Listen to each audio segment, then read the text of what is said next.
এই ভাইরাল কোটা মাস্কটি কি আসলেই কার্যকরী? এটি ইউজ করলে কি আসলেই চুল সফট অ্যান্ড সিল্কি হয়? সেই সব কিছু থাকবে আজকের ভিডিওতে। So hello everyone, welcome to my another new blog. আশা করি সবাই ভালো আছো। তো রিসেন্টলি আমি এই দুইটা প্রোডাক্ট পারচেস করি। সো ফার্স্ট টাইম এটা নিয়ে কথা বলবো, আর সেকেন্ড যে প্রোডাক্টটা সেটা নিয়ে আমি নেক্সট ভিডিওতে তোমাদের সাথে শেয়ার করব, সেটা রিভিউ। তো এইটা আমি কিনেছি 1 সপ্তাহ হয়ে গিয়েছে, কিন্তু এখন আমি ইউজ করতে পারিনি। তো আজকে আমি এটা ইউজ করে তোমাদের দেখাবো যে এটা আসলেই কার্যকরী কিনা। তো আমি আমার চুলের লেন্থ অনুযায়ী এখানে 1.5 চামচের মধ্যে নিয়ে নিব। তোমরা চাইলে এখানে 2 চামচ নিতে পারো যদি তোমাদের হেয়ার লেন্থ বেশি বড় হয়ে থাকে। তো তারপর এখানে একটু পানি নিয়ে নিতে হবে, জাস্ট 2 চামচের মতো, কারণ এটা অনেক বেশি ঘন থাকে। তো একটু পাতলা করে নিতে হবে, একটু থিন করে নিতে হবে, তাহলে কিন্তু হেয়ার মাস্কটা ভালোভাবে অ্যাপ্লাই করা যাবে। তো এটা ইউজ করার আগের দিন চুলটা খুব ভালোভাবে ওয়াশ করে নিতে হবে শ্যাম্পু দিয়ে, বাট কোনো কন্ডিশনার ইউজ করা যাবে না, কারণ চুলটা একটু ড্রাই থাকতে হবে।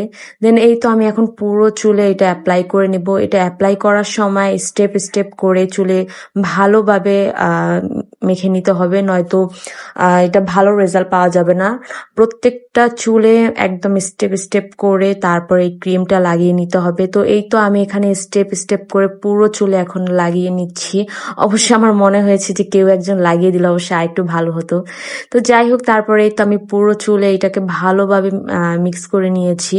তারপর এইটা পুরো চুলে অ্যাপ্লাই করার পর একটু চিরুনি দিয়ে ভালোভাবে চুলটা আঁচড়ে নিতে হবে, তাহলে পুরো চুলে এই ক্রিমটা ভালোভাবে মিক্স হয়ে যাবে। তো এই তো আমি একটা চিরুনি দিয়ে, তোমরা দেখতে পাচ্ছ যে আমি এখন পুরো চুলটাকে ভালোভাবে আঁচড়ে নিচ্ছি। দেন এইটা আঁচড়ে নেওয়ার আধা ঘন্টা পর তোমরা চাইলে ওয়াশ করে নিতে পারো। তো এখানে একটা কথা হলো, ওয়াশ করার সময় অবশ্যই খুব ভালোভাবে পানি দিয়ে এটা ওয়াশ করে নিবে, নয়তো কিন্তু এই প্রোডাক্টটা চুল থেকে সহজে যেতে চায় না।